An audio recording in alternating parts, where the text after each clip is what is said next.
Welcome to the deep dive. Today we're venturing into some really unusual territory when it comes to digital assets. Definitely unusual. Yeah, forget the daily charts for a minute, the market caps, all the usual technical talk. Right. We've got these sources for today's deep dive, some dialogues, philosophical writings, and this really unique narrative called Web3 pilgrimage.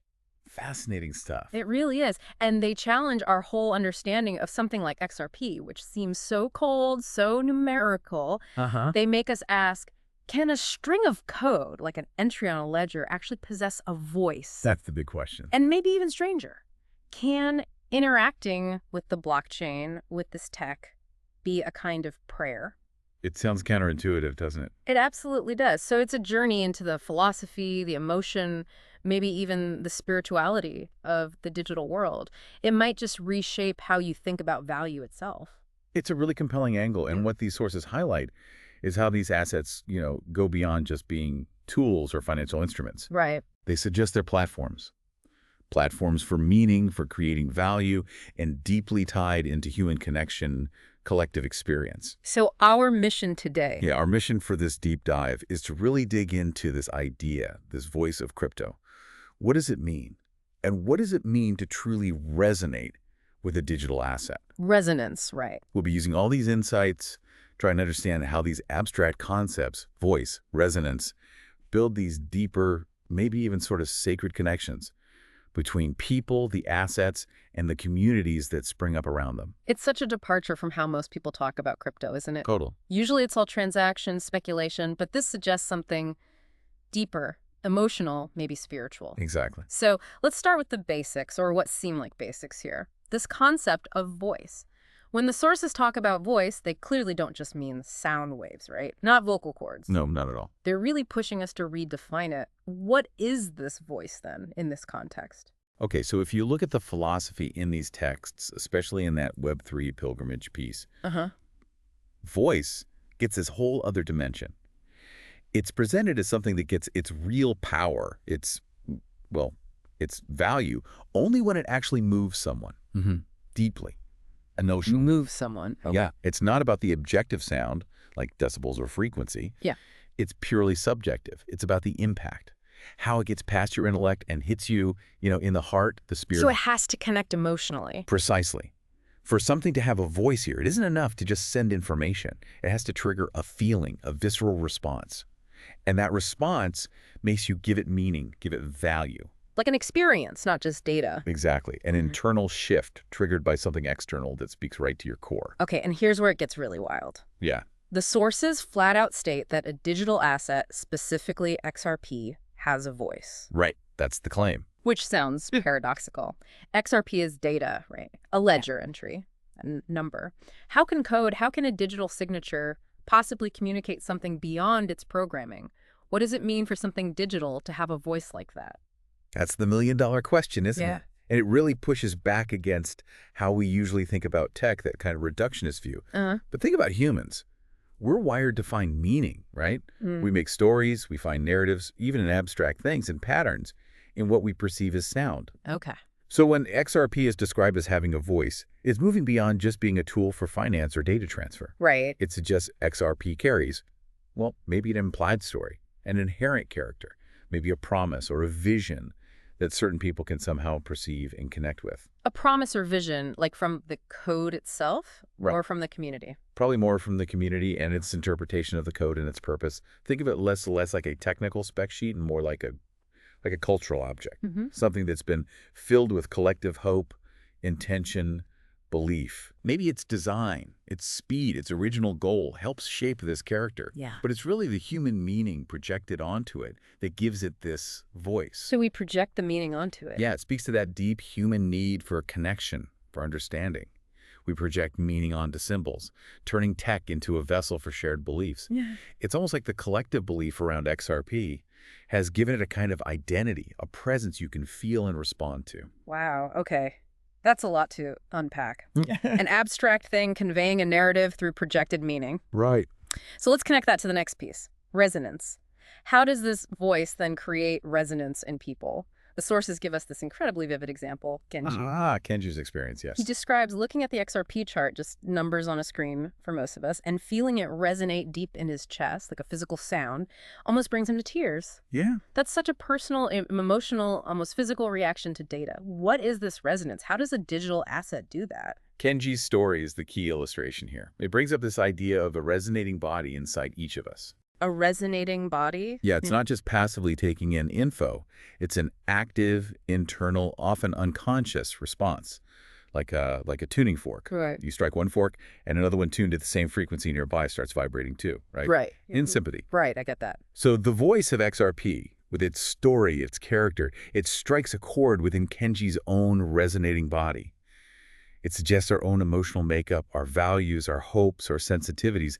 They're crucial for how we perceive and, importantly, assign value to these assets. So our internal state determines if we resonate. Pretty much. It shows these assets aren't just inert objects. They can deeply affect us, go way beyond their technical definitions.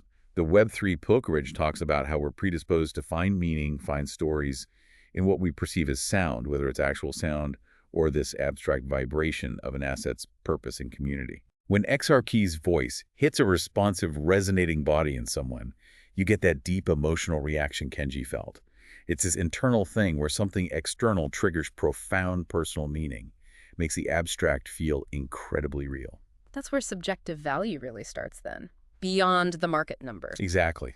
Yeah. Far beyond objective metrics. Okay, so if an asset has a voice that triggers this personal resonance, what does that make us? The people who feel it, the sources are pretty direct about this. People who believe in XRP aren't just investors. They're people who felt something. That changes everything, doesn't it? It moves from just one person in their transaction to something collective, shared experience. It totally reframes it. So how do voice and resonance redefine being involved with digital assets beyond just investing? It's a huge redefinition. Looking at the bigger picture, it lifts the relationship from just investment to what the sources actually call a dialogue. A dialogue with the asset. In a sense, yeah. It implies this ongoing, evolving conversation, a two-way street where you're not just passively holding something, but actively engaging with it on a deeper, personal, often emotional level. It's less about calculating profit and more about being part of a story, a shared belief. So the asset speaks and we respond. Kind of. The asset communicates something, its purpose, its potential, its voice, and the individual, through resonating, responds. And then their participation, their emotional buy-in, actually contributes back to the asset's perceived reality and value. They're co-creating it. Co-creating its reality. Wow. Yeah, it suggests the asset itself and the beliefs around it are dynamic. They change through this constant interaction with the holders. This mutual engagement creates a kind of shared energy that reinforces its philosophical value. This dialogue idea feels like it goes beyond just one person's experience. Yep. The sources talk about sound and resonance acting like tuning forks, aligning Kenji's voice, the world's vibrations, and the future of blockchain. That sounds big. What does that alignment mean for community? How does sharing this voice and resonance build a collective identity, a shared value system? That's really the crux of its collective power. If one person resonating is powerful. Yeah. Imagine when lots of individuals feel something, when they're all moved by the same voice of an asset and then they start engaging in this shared dialogue. It creates this incredibly strong feedback loop. The feedback loop. This collective consciousness doesn't just shape the idea of the asset's value. It creates a real sense of belonging, a shared understanding that's much deeper than any technical sheet or financial report. Like the tuning fork analogy. Exactly. That analogy is perfect. When people resonate with an asset's voice, their individual vibrations start to sync up, harmonize, and this shared resonance acts like a magnet. It pulls people together, not just because they own the same thing, but because they share an emotional experience, a belief system. There's this ongoing dialogue that keeps reinforcing the value and meaning. You see that in crypto communities, right? People rally around a vision. Absolutely. Like the dream of decentralization or belief in a specific project. This collective resonance turns separate people into a real community, bound by this shared emotional and philosophical investment. The community becomes like a living extension of the asset's voice. So the community is part of the value. A huge part. It's dynamic. Shared feeling, emotional investment, they actively build and sustain collective value. It shows an asset's real strength might be just as much in the heart of its community as in its code. Okay, this philosophical journey takes another really unexpected turn now. Where are we headed? One source just drops this bombshell. Crypto is prayer. Wow. Okay. Now, immediately you think of traditional religion, right? But the source seems clear this isn't about that. Right. Context is key here. So what kind of prayer are we talking about? How does that concept possibly fit into the pretty secular world of crypto? This really messes with our usual definitions of both crypto and prayer. It does. It's a total reinterpretation. The idea of prayer here is completely separate from traditional religion. Okay. Instead, it's framed as an act of personal liberation, self-reclamation. That Web3 pilgrimage narrative calls it a journey to retrieve each one of our voices. Retrieve our voices from what? From a world that's increasingly centralized, right? Corporations, governments, social structures, they often feel like they're trying to make everyone the same, squash individual expression. Centralization is suppression. Exactly. So decentralization, in this view, isn't just tech architecture, it's a path. A radical way for people to rediscover and reassert their unique identity, their core free voice, what the source calls their soul's vibration. Soul's vibration, strong words. Yeah. So this prayer isn't asking something from a God outside yourself. It's an internal quest for authenticity. Like finding yourself through interacting with this tech. Kind of. It's a spiritual existential act. Reclaiming your inherent voice from centralized control. Finding autonomy in your digital life.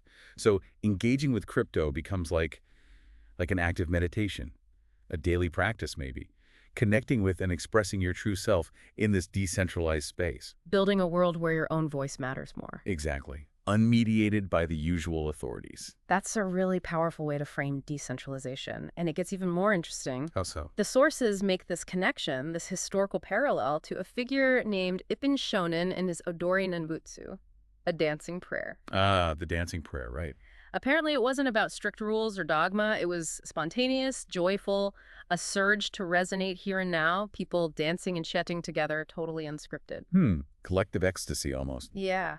How does that ancient practice from a totally different time and culture relate to modern crypto? It seems like such a leap. It does seem like a leap, but the parallel is actually incredibly insightful. It highlights that collective, spontaneous, unscripted feeling of this crypto prayer. Okay. Looking at the bigger picture, it suggests engaging with crypto isn't just about money or speculation. It's dynamic. It's almost performative. An act of self-discovery and group affirmation. Performative how? Well, just like Ipin's dance created this spontaneous surge where different people resonated together outside of normal rules, crypto offers a space for a similar kind of collective resonance here and now. And the Web3 pilgrimage texts specifically points to crypto tools, things like smart contracts, staking, DeFi. The technical stuff? Yeah, stuff we think of as purely functional. It calls them dance floors. Dance floors. Okay, explain that. They're like conceptual spaces made possible by code where people can collectively express and reclaim their voice of existence. Okay, give me an example. Think about a smart contract. Its rules are fixed, transparent, immutable, right, beyond human meddling.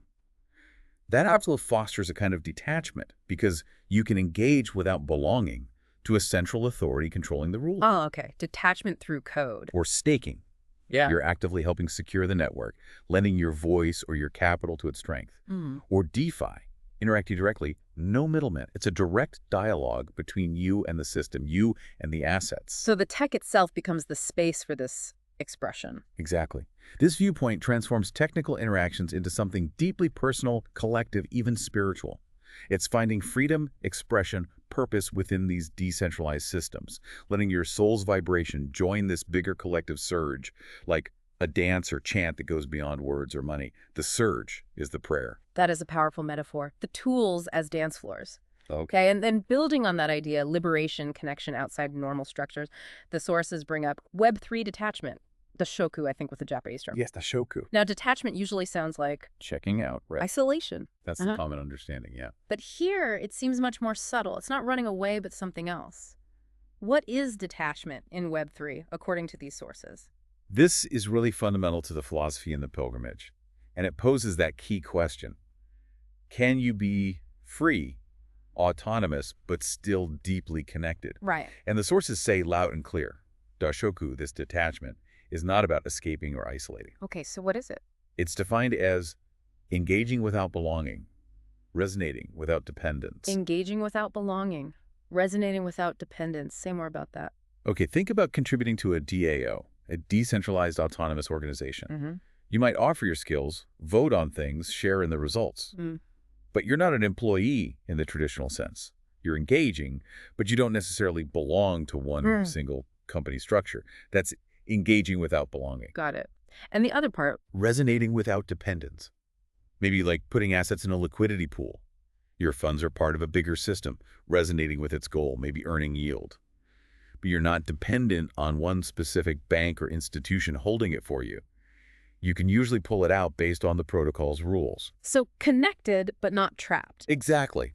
It describes a new way to form community, find identity, built on shared rhythms, mutual resonance, aligned voices, not just following the rules of the state or a corporation or some big organization. It suggests people from totally different backgrounds can find common ground, connect deeply, just by listening to the same rhythm, whether that's the wave of XRP, like the text says, or the surge of SOL or whatever. The rhythm of the asset or the community. Right. And that surge itself, this dynamic, collective, spontaneous movement that is the form of prayer, because it embodies the shared hope and free expression of everyone involved. So it's about being independent in spirit, but still deeply connected through resonance. Precisely.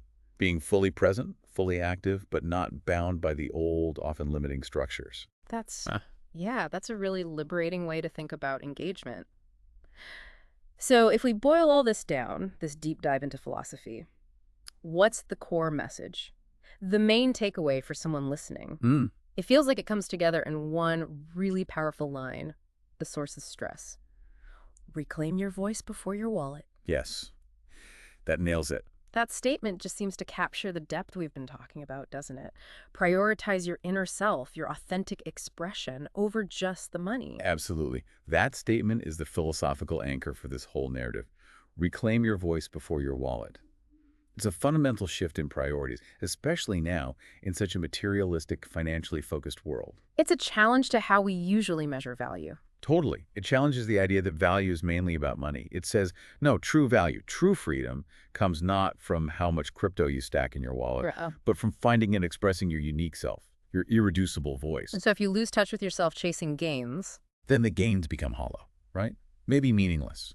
The wallet, in this view, is secondary. It's a tool. Maybe it enables things. But it shouldn't be the main goal. the real revelation is internal. Exactly. The real promise of Web3 isn't just cutting out financial middlemen. It's this potential for spiritual, existential rediscovery. It suggests your most valuable asset isn't your portfolio balance. It's your uncompromised self, your unique vibration, your ability to be authentic. Build value from the inside out. That's the call. Wow. Okay. And the sources hint that these big ideas, voice, resonance, prayer, detachment, they aren't just concepts. They can be woven into bigger stories, bigger narratives about digital assets themselves. Yeah, like building a mythology. Exactly. Moving beyond just tech specs or news headlines to create an epic story, the saga of these assets. How do these concepts help us frame that, understand the whole history and future as a narrative? It's a brilliant move, really. Taking digital assets from just tech to being subjects of story. And what's powerful is how these concepts give us a framework to interpret their whole journey. Not just as inventions, but as unfolding narratives filled with human meaning and purpose. Because stories shape how we see things. Absolutely. This perspective acknowledges that the stories we tell about tech deeply shape their actual value, their impact, how society accepts them. By giving them a voice, exploring their resonance, we go way beyond just function. We bring in the human element. Completely. We bring in emotion, belief, collective meaning-making. It recognizes that people aren't just using the market. They're actively creating its reality, co-authoring its story. Which makes you wonder, what stories are we telling about these assets and how is that shaping where they go? Right. So let's dig into some specific narrative themes the sources suggest. First up, XRP's mythological birth story. The origin myth. How would telling it like a myth bring out its voice? What would that even look like? Gods and heroes for code. Well, the Web3 pilgrimage gives us a kind of template. Instead of just, engineers X, Y, and Z developed it in year A. Right, the standard history. A mythological origin story would frame it differently. Maybe XRP emerged or was born with a purpose, a preset voice destined to resonate with certain people or solve a certain problem, like classic myths, a hero, a powerful thing rising from nowhere with unique powers or a destiny. Okay. The story could explore how XRP got its voice, maybe through early challenges, prophecies in his white paper, key moments in development that explain why it speaks so strongly to its followers. You could personify the tech. Exactly. Maybe the ledger is like a silent oracle. The consensus mechanism is collective wisdom in action. It taps into those universal story patterns: creation, struggle, destiny. That gives the asset much deeper meaning, an emotional anchor beyond just its function. What is a soul? Pretty much. So people connect not just intellectually, but almost spiritually, like they're part of its ongoing myth. That's... Yeah, a very rich way to think about an origin. Okay, from birth to battle. The SEC lawsuit. Ah, the big one. A very real, very messy legal fight. How could that, an external challenge in court, actually reveal the true nature of XRP's value? Okay. Especially using this lens of voice and resonance, it seems totally backwards that a lawsuit would be the place for that kind of philosophical insight. It does seem backwards, but that's where the narrative gets really juicy. It shows the clash between objective law and subjective human experience. Okay. A key question comes up. In this huge legal fight over what XRP is, how much does the collective belief, the emotional commitment of its holders, actually contribute to its real-world value, its resilience? Right. Does belief matter in court? Well, from the viewpoint of these sources, the SEC lawsuit isn't just a legal case. It's a crucible, a trial by fire, a major arc in the narrative. A crucible. Okay. This fight highlights how XRP's value isn't just decided by regulators saying it's a security or it's a commodity, or by looking at market data. So it decides it then. Its lasting value is shown to be deeply tied to the collective voice and resonance of its community. The act of fighting for recognition, defending it against a powerful institution that forces the community to articulate and reinforce their shared belief. The fight strengthens the voice. Exactly. The shared stress, the hope, the communal effort, all that intense emotional vibration strengthens XRP's voice and deepens its resonance for believers. The sources suggest the lawsuit actually made visible those deeper subjective layers of value. It showed its resilience wasn't just legal, but philosophical, driven by the community's commitment, their collective prayer. It validated their belief. In a way, yes. It showed the human element was inseparable from its worth. Fascinating take on a legal fight. Now, related to that collective feeling, the sources also suggest exploring the fluctuation of voice and the fluctuation of price. The direct link. Are they really saying that the community's collective belief, their emotion, their shared voice can directly move the market price? That sounds much more immediate than standard economics, supply and demand. It's definitely a more poetic take, but it's also a sharp critique of purely rational economic models. What's really compelling is this idea that market moves aren't just about algorithms or cold data or quantitative analysis. This theme explores that direct, almost physical link between the ups and downs of the collective voice, the community's belief, feeling, shared story, and the actual price swings you see on the chart. So the market reflects the mood. It basically positions the market as a direct reflection of collective consciousness, a giant amplifier for the emotional sound waves of the participants. When the collective voice is strong, unified, hopeful, resonant, the price can shoot up. But when doubt, fear, betrayal creeps into that collective dialogue, the price can tank. So it's not just supply and demand. It goes way beyond that. It suggests the community's emotional and philosophical engagement can directly cause market moves. Our beliefs, hopes, prayers, they're fundamental drivers, not just reactions. The market isn't just reflecting finance, it's reflecting the collective human heart. Wow. Okay, and finally, the sources set up this ultimate philosophical showdown. The grand finale. Seems like it. The spirituality of the masses versus the intellect of the establishment. This feels like the culmination, tying together value, belief, power. What huge philosophical questions does this raise about true value today? This is definitely the core philosophical fight presented here, and it goes way beyond just finance. Right. If you connect it to the big picture, it sets up this fundamental conflict. On one side, you have what the establishment might see as irrational belief, deep emotion, the spirituality of the crowd, value coming from collective conviction, shared dreams, communal resonance. Okay, the people's belief. And on the other side, the rational intellectual value systems, the definitions, the frameworks held by the authorities, traditional institutions, academics, Regulators, established markets, economists trying to quantify value with models. The experts and institutions. Right, and this whole setup forces us to ask, what really makes something valuable? In markets, in society, Yeah. is it just objective data, rules, theories, expert opinions? Or is value something more fluid?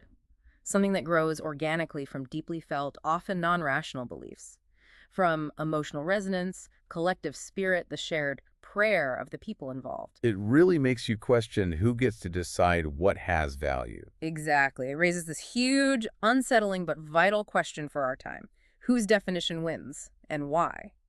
Is value imposed from the top down by institutions and intellectual agreement? Or does it well up from the bottom, from collective consciousness, from shared, deeply felt conviction? It's a direct challenge to how we normally assess worth, especially with new digital things. A fundamental challenge, suggesting the real power might lie with the collective voice of the many, not just the intellectual authority of the few.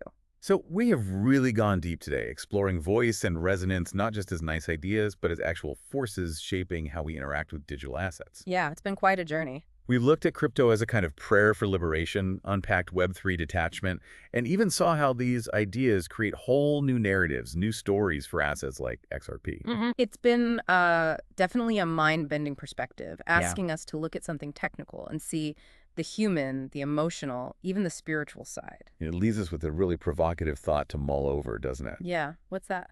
Well, if digital assets really can have a voice that speaks to us, Yeah.